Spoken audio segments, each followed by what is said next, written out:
guys, figured I'd make a darkness path video for you guys. I did that poison path video. Show you kind of like what darkness path is all about. It's a little bit tougher. Poison path is blocked right now. It's darkness minion, so it's kind of a little bit tough of a combination. Going to get a lot of damage done to you. So I recommend like maybe vampirism or something. Definitely have Excalibur. Get that web burning real quick. I'm already at 80% enraged to start.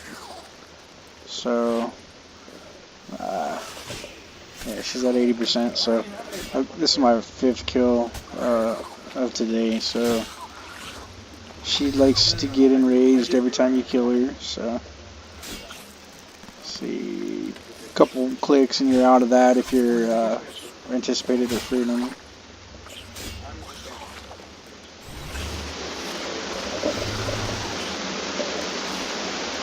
She's probably gonna web shield, yeah. What I do when she web shields, I provoke just to stall my adrenaline and build a little bit more adrenaline. And I'll jump on pretty close to like to where I hurt myself. I'm pretty dangerous. I don't know. I push it a little bit too much sometimes.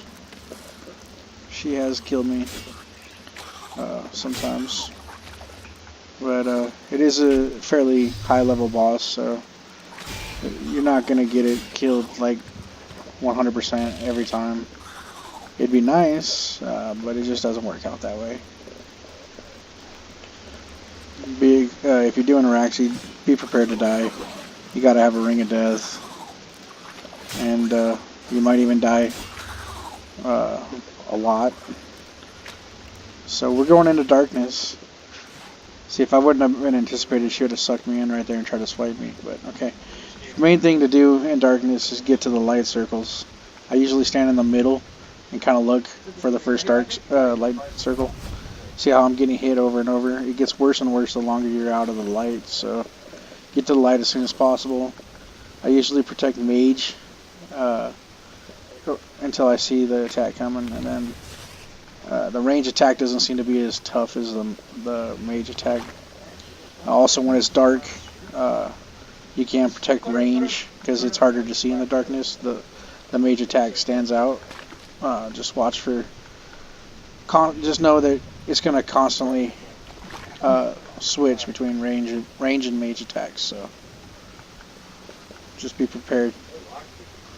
You don't have to get in these until like the last second. These eggs.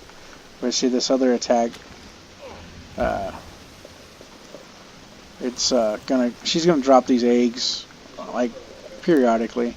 Just get to the center of it, and then you'll still get hit. But if you don't get in them at all, you'll get hit 3k, and little minions will spawn.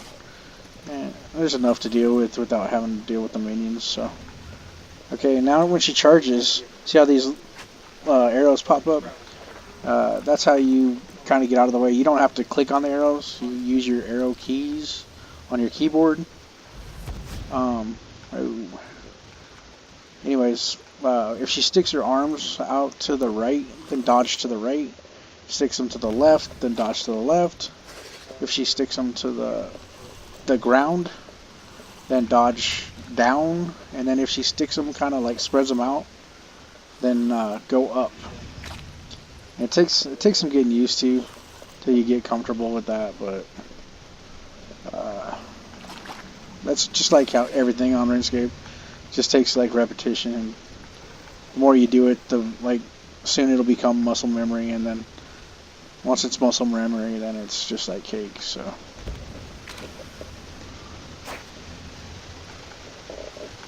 she should be getting close to. Yep, here she is.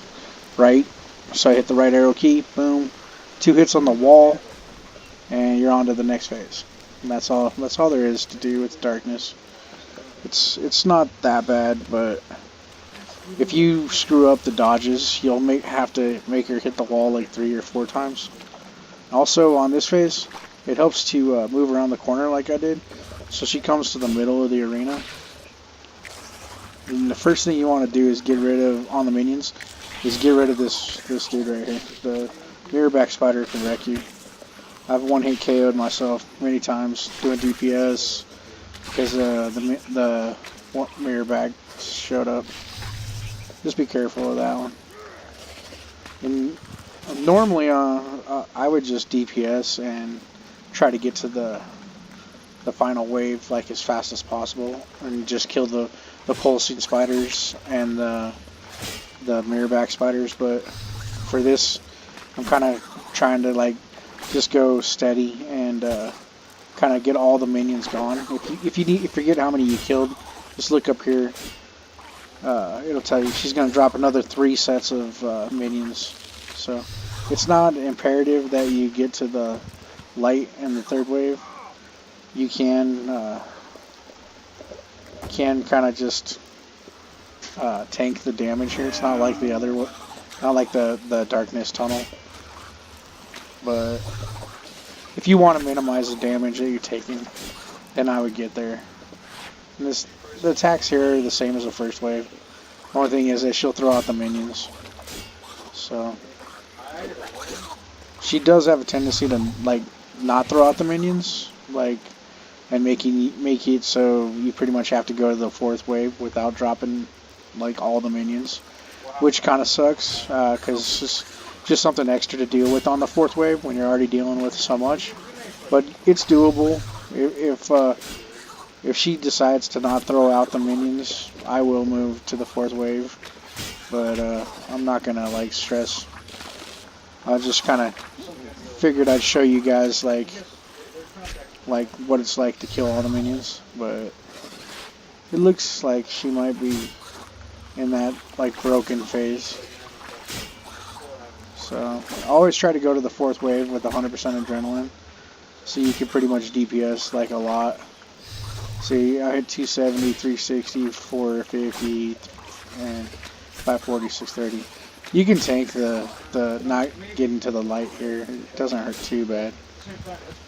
So, but you do, the higher in rage, the more damage you're gonna take. Like she's 96% in rage right now, so she does do a little bit more damage. The higher in rage, like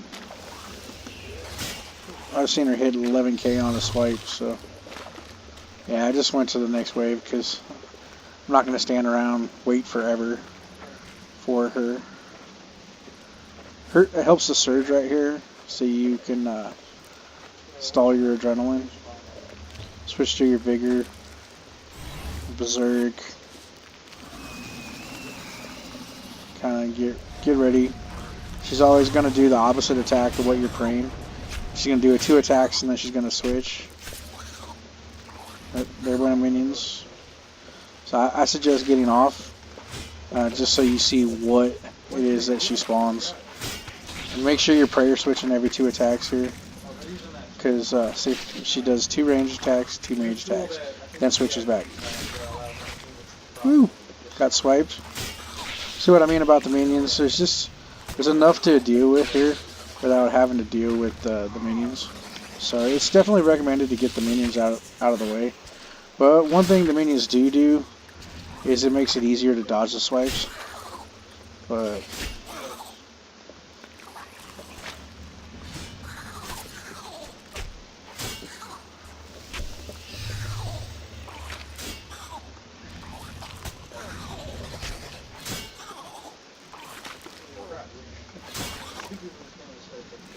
right, more minions.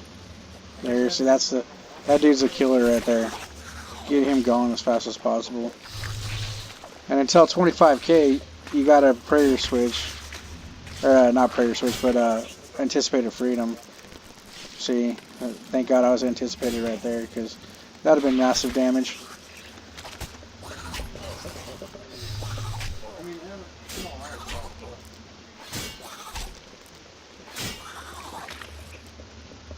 If you're meleeing and she's meleeing the hell out of you, it helps to like just back off a tiny bit and then jump back in.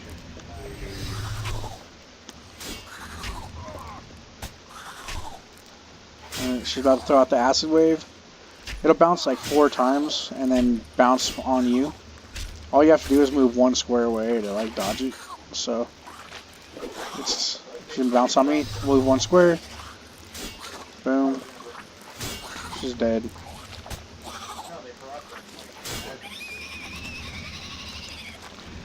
It's not bad. See, that's a 80% of rage kills. She's over 100% by the time we're done. It's not too bad, but I mean, like I said, this rotation can get a little bit hairy, but it just changes so you can use your max cape or comp cape to get out. It just saves a little bit of time, but that's that. It's like I said, it's a little bit painful, especially the higher end rages. I probably always go like over prepared, but it's better to be prepared than not have enough, personally, in my opinion. So Vampirism Aura helps on that. I've been using Great Whites instead of Rocktails, but at the higher end rages, you definitely probably want to have good food. So I'd probably go Rocktails, because it's pretty damaging. You can use Vampiric Blood Essence, Skull of Vampirism. You could use Scrim of Vampirism, like anything to like give you a little bit of health on the higher end rages. But hope it helps. Like I said, figured I'd make it just because I did the other video on the poison path. So this is kind of to show you what to do on the darkness path. Well, actually, I'll make a video of the minion path too, so you can kind of see what that's like. Alright. If you guys have any questions, man, PM me in game or hit me up in the clan. Alright, later.